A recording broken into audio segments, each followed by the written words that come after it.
नमस्कार मित्रांनो, स्वागत आहे तुमचं माझ्या पहिल्या मिनी व्लॉगमध्ये। फायनली 14 तासाचा प्रवास करून आम्ही पोचले आहोत दादर स्टेशनला। बहीण येणार आहे हे समजल्यावर दादा सकाळीच 5ला उठून आम्हाला घ्यायला आलेला होता। खरंच म्हणतात ना, लग्नानंतर भावा बहिणीचं प्रेम हे खूप जास्त फुलतं, ते खरंच आहे।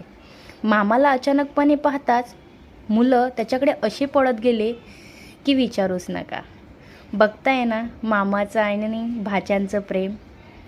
एकेकाळी आम्ही रिमोटसाठी भांडणारे बहीण भाऊ आता एका भेटीसाठी खूप वाट पाहतो आणि याच भेटीसाठी आता खूप काही कारणे शोधावे लागतात, जसं की रक्षाबंधनासाठी आम्ही माहेरी आलेलो होतो। दादांनी आम्हाला घेतलं आणि आम्ही घराच्या दिशेने निघालो।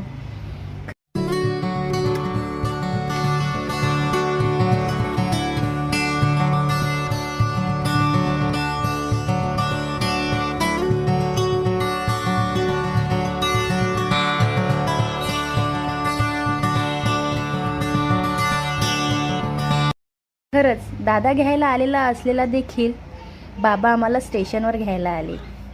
बाबांना बघताच देखील नातवंड त्यांच्यावर जवळ अशी गेली जसं ते खूप दिवसांनी भेटले आणि खरंच खूप दिवसांनी भेटलेले होते।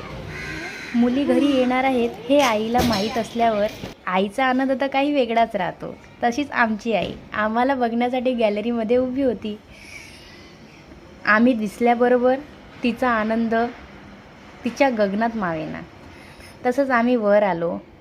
घरी आल्यानंतर आईने आम्हाला भाकर तुकड्याने ओवाळले, जणू काही सर्व दृष्ट हिच्या नातवंडांनाच लागलेली असावी। खूप दिवसानंतर बाबाच्या खुशीत शिरले, इतकं छान वाटलं, खूप जास्त।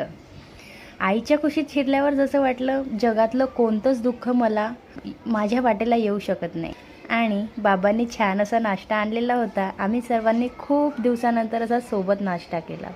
इतका आनंद झाला जसं घराचं गोकुळ झालं। थँक्यू। लाईक करा, शेअर करा, सबस्क्राईब करा।